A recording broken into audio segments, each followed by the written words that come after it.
எல்லாருக்கும் வணக்கங்க. இத்துணூண்டு குட்டியோண்டு கேக்க நான் எவ்வளோ ஸ்ட்ரகிள் பண்ணி பண்ணேன்ட்டு வாங்க பார்க்கலாம். பேட்டர் ரெசிபி வந்து 1/2 கேஜி ரெசிபி தாங்க.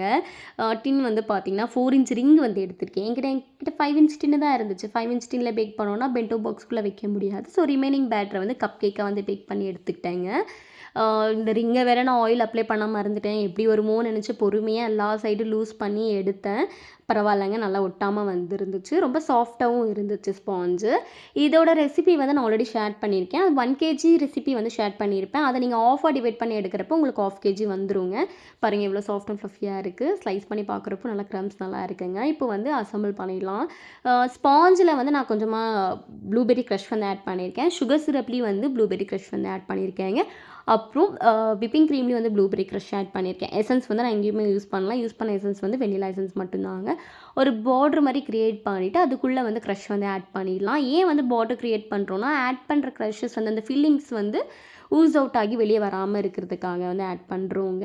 நீங்கள் கேட்கலாம், ஏமா க்ரஷ் யூஸ் பண்ணுற, அது வந்து அன்ஹெல்தி அப்படின்னு சொல்லிட்டு. நான் ப்ளூபெர்ரி வந்து ஃப்ரெஷ்ஷான ப்ளூபெர்ரி ஆட் பண்ணேன்னா இந்த கேக்கோட ப்ரைஸ் வந்து நான் 700 ருபீஸ் கொடுக்கணும். கஸ்டமரால் அவ்வளோவா அஃபோர்ட் பண்ண முடியாது, எல்லாராலையும் அஃபோர்ட் பண்ண முடியாது. அதனால தான் நான் க்ரஷ் யூஸ் பண்ணியிருக்கேன். என் பொண்ணு கப் கேக் தேங்க்யூ. அவளுக்கு ரொம்ப பிடிச்சிருந்துச்சு. தெலுங்குல தான் சொன்னா, நல்லா இருக்குன்னு சொல்லியிருக்கா. 1 ஹவர் ஃப்ரிட்ஜில் வந்து செட் பண்ணி எடுத்துட்டேன். ஃபைனலாக ஒரே வாட்டி நான் வந்து ஃபைனல் கோட் முடிச்சுட்டு தாங்க ஃப்ரிட்ஜில் வச்சுருந்தேன். இது வந்து பட்டர் பேப்பர் ட்ரான்ஸ்ஃபர் பண்ணி பாக்ஸில் வைக்கிறப்ப கேக்கை நல்லா சாய்ச்சிட்டேன். ஓகே, இதுக்கு மேலே வந்து ஒன்றும் பண்ண முடியாது அப்படின்னு சொல்லிட்டு அப்படியே வந்து அதை அட்ஜஸ்ட் பண்ணிவிட்டு மேலே வந்து ரொம்ப பேசிக்கான டிசைன். அதையே நான் ஏன் அவ்வளோ கஷ்டப்பட்டேன்னு எனக்கும் தெரியல. அப்புறம் ஃபைனலாக முடிச்சுட்டேன், நல்லா இருந்துச்சு. அவங்க எழுத சொல்லி இந்த லெட்டர்ஸ் வந்து ப்ராக்டிஸ் பண்ணுறப்போ ரொம்ப நல்லா வந்தது. அந்த கேக்கு மேலே எழுதுகிறப்போ என் கைக்கு என்ன ஆச்சுன்னு தெரியல. கை வந்து அவ்வளோ நடுங்குது கேக்கு மேலே எழுதுகிறப்போ. சரி ஓகேடா, இது சரிப்பட்டு வராது, நல்லாவே இல்லை அப்படின்னு சொல்லிட்டு அதை அழிச்சிட்டு ஒயிட் ஃபாண்டட்டை கட் பண்ணி அது மேலே வைலட் கலரில் நம்ம வந்து ப்ரஷ்ஷை வச்சு எழுதிடலாம், அது நல்லா இருக்கும், இன்னும் அட்ராக்டிவாக இருக்கும் அப்படின்னு சொல்லிட்டு பண்ணேன்.